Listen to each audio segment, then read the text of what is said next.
Hello, everyone. I'm Dr. David Ajibade with the Brain and Body Foundation, and welcome to Your Health in Your Hands. Now, I just want to say a big thank you for your faithful viewership through the years. Right now, we're going on our third year of doing this whole program, and the responses, the engagement has been fantastic. I got to say this that the idea from the very beginning was that we wanted to reach the Nigerian, not just the Nigerian in the urban centers like Lagos, Abuja, Port Harcourt, Kano, but also those in the villages, in the village, in the remote areas, with actionable, understandable information about health. And we've tried to be faithful to that as much as possible. Once in a while, we bring in this high tech, this latest advances, some professor of medicine, for instance. Oh, by the way, we are going to have a professor of medicine, but it's going to be broken down in a way you can understand. And some of the most gratifying things I've seen over the years of us doing this is that people have just become really, really engaged, especially during this COVID-19 period. It seems like, and if you can say any good thing that has come out of this COVID-19 period, at least from where I stand, is that more and more people have really come to watch our show. In fact, I was told recently that our show, Health in Your Hands, is the third most watched show online. So fantastic. Good job, guys. Thank you so much for staying with us. I remember going to a police station. One of my staff was arrested. Another story for another day. And the officer at the desk recognized me right off the bat, and we started talking and exchanging and all that. I mean, we still had to drop something for them, but it was just gratifying, right? To have someone in the police station recognize you. And I think another one I remember, I was at the military base, and this naval officer, soldier, lady, walks up to me and she says, "You are," and she calls her daughter's name, "You are so and so's doctor." And I'm like, "What's she talking about?" And she's like, "Well, every Saturday, her daughter sits in front of the TV and watches the program." And I'm thinking to myself, okay, maybe this is like a medical, maybe she's in high school, she's 16 or 17, she's thinking about doing medicine. So I ask her how old her daughter is. And she says, 6. I'm like, 6? Are you kidding? And she's like, no, she always watches your show and she loves it. So those are the gratifying things we really enjoy from doing what we're doing. But the most important thing, folks, is that we would have failed in our task and our purpose if you don't change. If it's just a show you watch and you don't actually act on the information that is given to you, we have failed. At least I would have considered we failed in our duty to you. So please take notes, listen carefully, and then act on these things that you see and you hear. And get back with us if you have any questions, and so we can put you through. So, deal? All right, awesome. Now, today on the show, we have some very special guests. I'm really excited. So I'm going to read out their bio. Actually, it's not a bio. They have just a brief, talk about who they are. So they are called tfal&chi. Toyin Tfal is an infectious disease physician and professor of medicine and regional medical director. She is also an author and podcaster. Chioma, the Chi part, is a healthcare director at Medallia. You're going to tell us what that means. He is also a health and wellness coach and fitness trainer. Together, the Waffles have 4 children. Boy, you guys are busy. Yes, indeed. Yes, indeed. Welcome to your Thank you. Thank you. Good to see you. Thank you. Thanks for having us. Yes. Absolutely. And we're going to get into your story very soon, but I got to say, just to let you know, guys, folks, in the US, when they say professor, it can mean a primary school teacher could be a professor. She is actually a professor of medicine. I know you can't tell, I know, but she's like her mother and her father before her, she is a professor, a full professor. So give her the respect. That's right. Thank you for having us. You bet. So, tfal&chi, tell us about that. Why don't you start, honey? It's always nice to have Judy start before Brian. So, go ahead. Yes. So, gosh, where do we start? Thank you so much, Dr. Ajibade, for having us on your show. So, Toye Tfal, lots to talk about, but really, like you said, right now in the US, as a professor of medicine, infectious diseases, original medical director, and I write, I podcast. I'm now a wellness coach with my husband, Choma, here. But way before then, and Choma will tell you, is that grew up in Ibadan, grew up on UI campus. We actually both did. And like you mentioned, our parents were both on UI campus, but really, I was born in the US, but grew up in Nigeria and went to all of my education on the University of Ibadan campus, from staff school to ISI to UI to UCH. So all of my primary, secondary, tertiary education, medical school education, everything happened in Nigeria, in Ibadan, pretty much. Yes, you must have been very happy to finally leave Ibadan, I'm sure.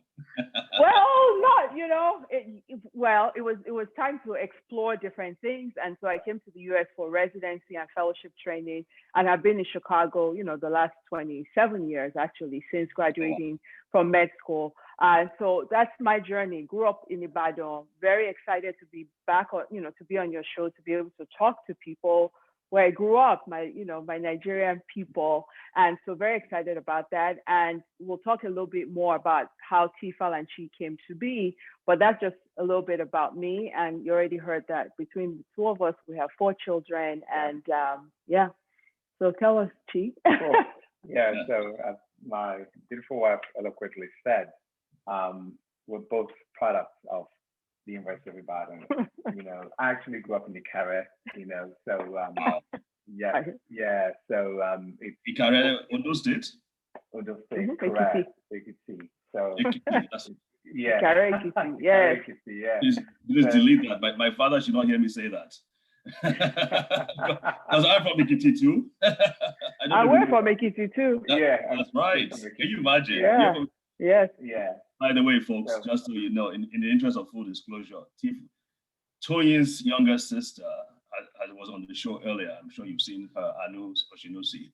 So this is Anu's older sister that is on the show with us. And we're in medical school together, by the way. So I knew her way back then, although she doesn't know me. We were just really junior medical students. So she didn't have time for people like us. So, oh Lord.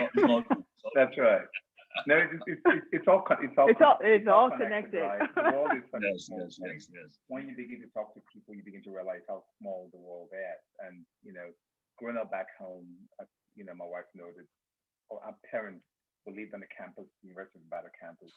All our friends from elementary school all the way to university, we did on the same campus. So we thoroughly, this was our life. This was our formative years. Since the memories are just so amazing. Every time we sit down, we talk about it, growing up back home. We miss it so much, and it's just amazing to be able to be on your show and be able to talk to our own people and enjoy time with them. And just talking about connections and connectiveness.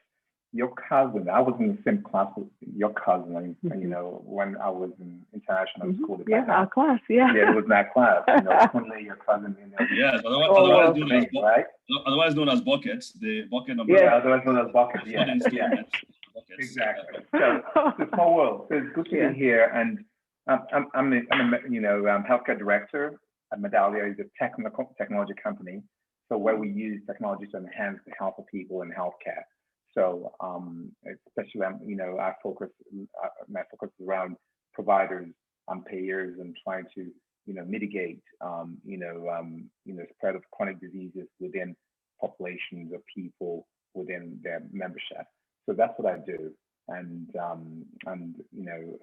I think as we talk through our process today, we're going to share more about, my work and things I've done with large corporations like ExxonMobil, and Cisco Petroleum, different oil and gas companies out there, where designing treatment plans for people with chronic diseases and so on and so forth. But our journey culminated when my wife and I got married to build up what we call today the tfal&chi movement.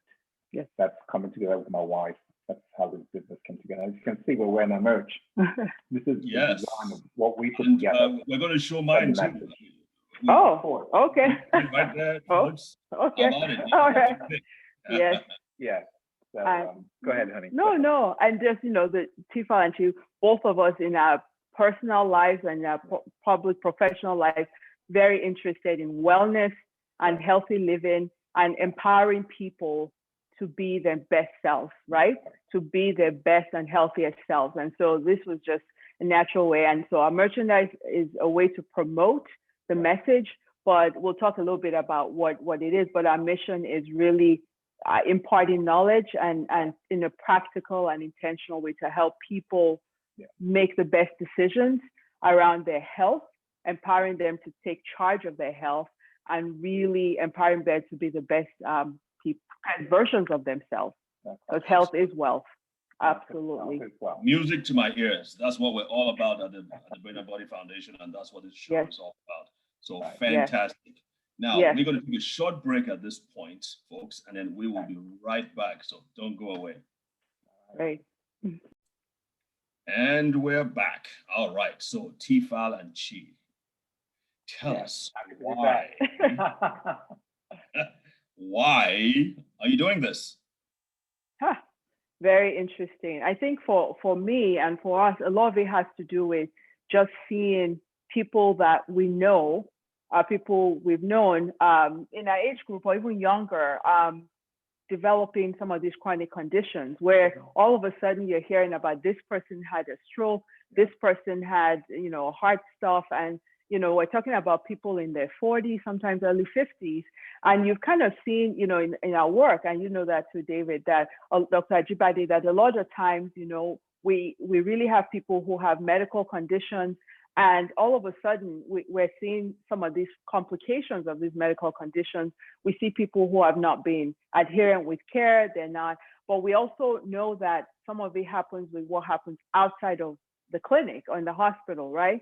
And that we haven't done as a profession, I believe, the best around what happens when people are not in the room with us, right? We write a script, we write the stuff, but no matter how often you engage with care, if you're fortunate enough to engage with care a couple of times a year, the vast majority of your health is what you do when you're not in the clinic, right? Even if you came to clinic once a month.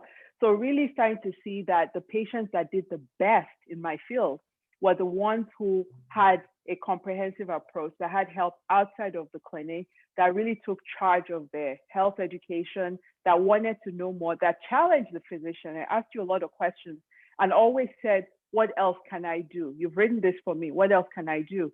And when it starts to hit home with people you know or your friends, that's kind of like, wow, we really need to really be conscious about what we put into our body, how we put it in, when we put it in. So it started to hit home. That was the personal thing, I think, for me. And then also because Chi here has such a background in a lot of things around nutrition and wellness, more than I did, and I'm learning from him every day, was that even though I considered myself very healthy, I still had a lot of, I would have joint aches and bloating, things that you kind of think happen when you turn 40 or when you turn 50. And then when you start to eat a certain way and understand inflammation and the importance of your gut microbiome and how much what you put in matters, I have never felt better. I feel better than I did at 30 and at 40. Yes, wow. I'm 50. I feel better, my skin, my joints, and a lot of it has to do with changing. So I would hear, even though he'd had clients years and years before me doing this work in the wellness, I was a personal client, and wow. I can tell you the impact is phenomenal. So some of it was my profession, some of it was friends and people developing chronic diseases, people in my age group thinking that it was okay to be on 3 or 4 meds. But my personal story of how I feel by watching how I eat, what I eat, when I eat, personal testimony for me. And I want to share that with other people. Yeah. And if I may just jump in here. Now, you're an infectious disease doctor, professor. Yes. And like many other doctors, and I think you already answered the question, because most doctors, even though they see all these numbers, I'm sorry to say, they don't think as much in terms of the natural of interventions by way of what you are trying to do with the whole tfal&chi brand, which, by the way, we need to have a succinct description of what this whole tfal&chi brand and movement is all about. We haven't gotten there yet, but I'm sure we're going to get there. But Chi, go ahead. Let's hear your part. Sure. And so just segueing, to what and where this started for me.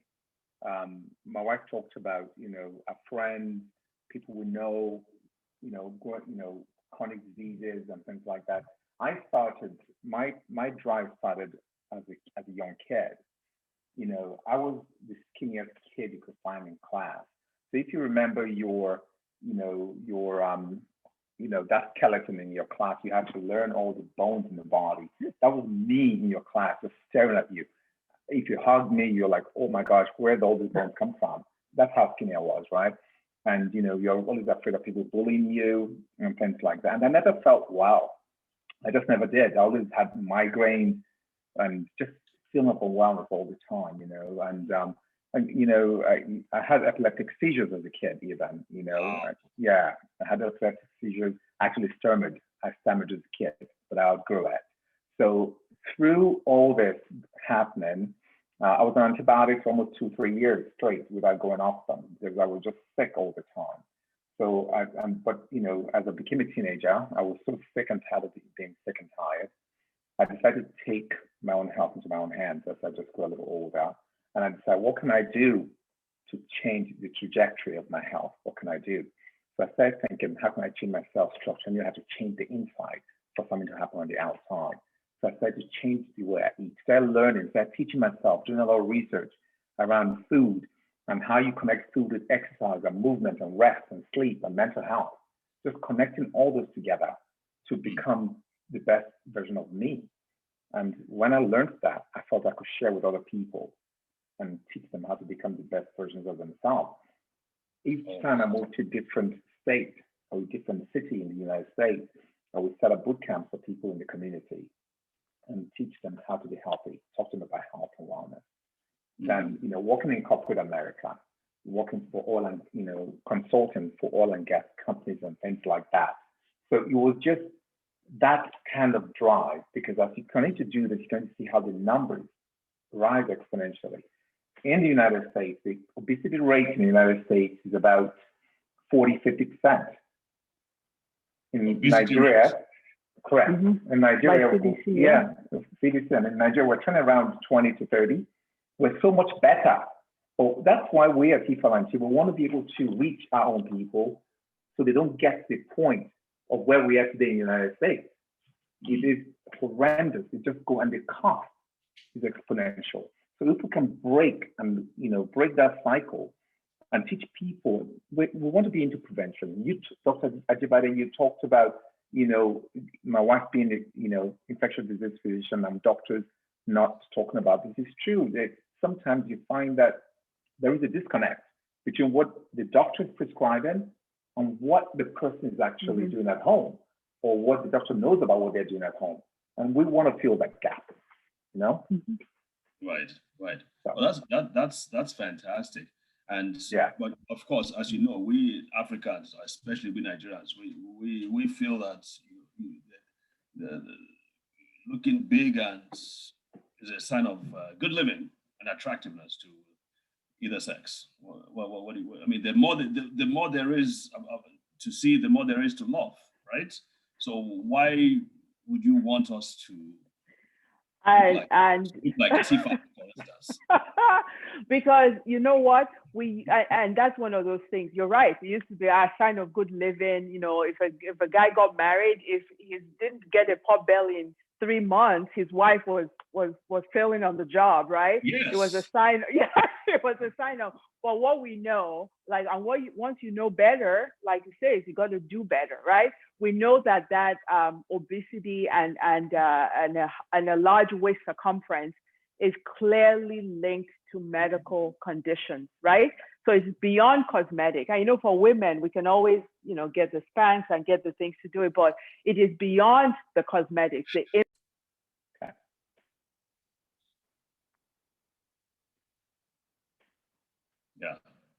Go ahead. So, okay. You want me to ask the question again? Oh, I think your question was good, right? He hadn't come in, so I can just answer it. Yeah. Okay. So all right. So, hang on. So Yinka, just you're going to take it from when I asked the question about weight loss and yeah. Mm-hmm. Well, yeah. Yes. So when it was after I asked that question, you can just join. I'm talking to Yinka now, the editor. So I'm just giving him instructions. Okay. So Tifa, you just go ahead and start talking.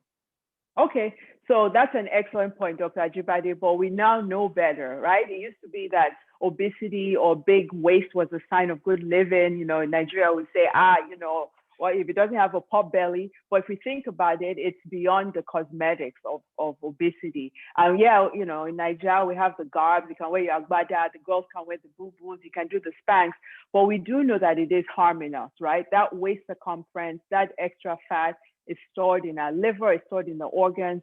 It's a big predictor of heart disease and stroke and cardiovascular disease. And if you actually think about it, some people say, why don't you see so many obese people over the age of 70 or 80? A lot of them died before then. There is a survival bias when you look at people who live that long. And obesity is beyond, like we said, the cosmetics. It's a sign of the risk for heart disease, stroke, cardiovascular disease, a whole bunch of things, liver disease, but also early death and some cancers. There's at least, so many cancers now 25 cancers linked to obesity. And then in terms of musculoskeletal issues and having to get weights, and you always talk about for every pound. For every pound of weight that we gain is 4 pounds of pressure on our joint. Yeah. So it's not just even the cancers and all the other cardiovascular diseases, but also musculoskeletal problems where you have to have your knees changed out, spinal fusions, laminectomies, and things like that. And so it causes a myriad of diseases and complications. When we just think we kind of isolate obesity and just say people just know. It is actually one of those things that actually trigger a multiple events that come down. And the COVID really helped us see that. The COVID really helped us see obesity. We've known it as a chronic medical condition, but in terms of risk for hospitalization, risk for death, risk for poor outcomes, chronic morbidity, everything, obesity, apart from older age, is the single biggest predictor of a hospitalization. And in all the countries in the world and within the US, people with obesity had a higher rate of all of those complications. And when you start to look at younger people under 40 or 50 who were hospitalized with COVID, 80% of them were obese.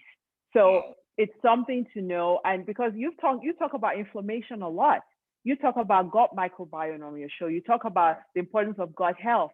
Obese people are more likely to have a very narrow range of bacteria within their gut that's associated with weight. Obesity is a chronic inflammatory process. We know inflammation is bad. Obesity, those fat cells are not metabolically quiet. They're active and they're interfacing with your immune system all the time. So it's something that we talk about, and really talking about prevention and helping people in terms of weight, but also talking about prevention and how you can prevent the rise in obesity and some of those outcomes that are associated with it. Correct. Absolutely. And that thing about COVID-19 has really, like you said, has really brought it out to the front. So obesity is one of the issues. But the Fab Five is not just about obesity, is it? No, it's not. So when we come back, I want you to give us a description of what really are the Fab Five. Okay? Sounds good. Thank you. See you soon. Okay. All right. Welcome back, folks. We are with tfal&chi, Choma and Twin, and they are health coaches. They're much more than that, but we're talking about health right now, and they're going to talk to us about their whole approach towards health. And I think it's pretty simple and straightforward. I mean, I've had a lot of interaction with them. So, Chi, let's hear it. What are the Fab Five? Of course. So I'm just standing here. This is a backdrop, and on a backdrop you can see this diamond shape here. My wife and I sat down one day and figured, how can we bring together these diseases that are responsible for almost all behavioral conditions that we do get. So with figures, the first one that you see on this list is blood pressure. You can measure your blood pressure, at home. You can measure it at different pharmacies. You can have it checked by the doctors. So this has been, checking your blood pressure is not something that will cost you money to do, right? Yes. So we have to see, you can, no matter where you are in the world, you can make this something you can do in fact, I encourage every corporate business when I go out and speak and do health seminar. Every business, every government agency should have a place where they can check the blood pressure. It's not a big deal, folks. Yeah. You need to have a blood pressure measurement then. All right. Yeah. So yeah. And the next one you have is cholesterol. Cholesterol is very, very important that you understand what your cholesterol levels are. Your HDL, which is the good cholesterol, LDL, the bad cholesterol. Very important because those are the things that block arteries and cause, heart disease and so on and so forth. BMI, your body mass index. So that, takes into account your weight to your height, the ratio of your weight to your height. All right. You can use any calculator, any phone, any cell phone, any computer. You can just put in BMI and you get your BMI. Yes. You want to be below 29.5 at all times. Blood sugar, blood glucose, all the same, right? So a lot of times back home we say, what is my sugar? The doctor says my sugar is high. Yeah. You just, what is your blood glucose, right? And your waist circumference. What is your waist circumference? You can use just a regular tape measure to measure that. It's very important that you check your waist circumference at all, frequently, because for the most part, your organs are around this area. The bigger we get around this area, a lot our kidneys, our liver are suffering. Yes. So it's important. So these are the five. Yeah. That's what behind how fab. And what we mean how fab is how great are those numbers for you. Are you at goal? So, and we'll be happy. We'll be back to talk a little bit more in depth about that. But those five we'll talk about more. And if you think about it, everybody in Nigeria has their own tailor. So our waist circumference is measured all the time, all the time. We just, we kind of keep changing. Yeah. And, a lot of places, like you said, you can get a blood pressure done, you can get a finger stick. The only one that may be a little challenging is a cholesterol. There are lots of point of care tests for sugar. Everybody tests, you can do that. Yeah. Your BMI, we'll talk people, everybody can put in height and weight. So if you think about it, 4 out of 5 of those can be done in any primary care setting, a pharmacy, an office space where for employees to do that, in the marketplace, point of care testing, the waist circumference, all of those things. The cholesterol may be the 5th one. We'll talk about why we chose those and what they mean, right? How do you connect these to a lot of outcomes? And we'll be happy to do that when we come back. Fantastic. And we would love to have you come back. So folks, we're going to have to take the break to end this particular episode today, but they will be back next week to really go into each of these steps of the Fab Five in detail, so you really understand what exactly that means. And I know how people always have these questions about why they're important and all that, and they tend to be careless. But once you really understand why each of these is important, then it will hopefully motivate you to take the right actions and be more careful about knowing your numbers. And before we go, Dr. Ajibade, you can find us at www.tfal&chi.com. Very easy. Very easy. tfal&chi. tfal&chi.com. Even I can remember that. And yes, it will be on display on the screen as well. So tfal&chi. Fantastic. Yeah. You guys do corporate events and you don't do live events yet. Still doing the webinars and Zoom. Correct. That's right. We can do them anywhere in the world. We can do our webinars for corporations in Nigeria. We can do health, events for any corporation anywhere in Nigeria. Yeah. We just do them via web. Yeah. That's what we do here. Well, guys, we need that education. I can tell you that we really need education like yours all over Nigeria. So thank you for what you're doing. Thank you. Thank you. We'll be back next week. Good to see everyone. Thank you so much. Thank you for having us. Thanks, guys. Thank you. Bye-bye now. All right, folks. So you heard it all. Well, you haven't heard it all yet. So they're going to be back next week. So please take this very importantly. As I said in the beginning, these are very, very important facts that you need to really nail down. Don't take things for granted. Don't just say it's not my portion. Don't say you're going to pray it away. Don't say everything is in God's hands. God has left it in your hands. He has given you this body. You have to take care of your body. Yeah. And the only way you know how to take care of your body is by measuring and by knowing those numbers. Okay? Numbers. Very important. So we'll see you next week. Until then, stay safe, stay healthy, stay strong. God bless. Bye. Great. Bye. Thank you for having us.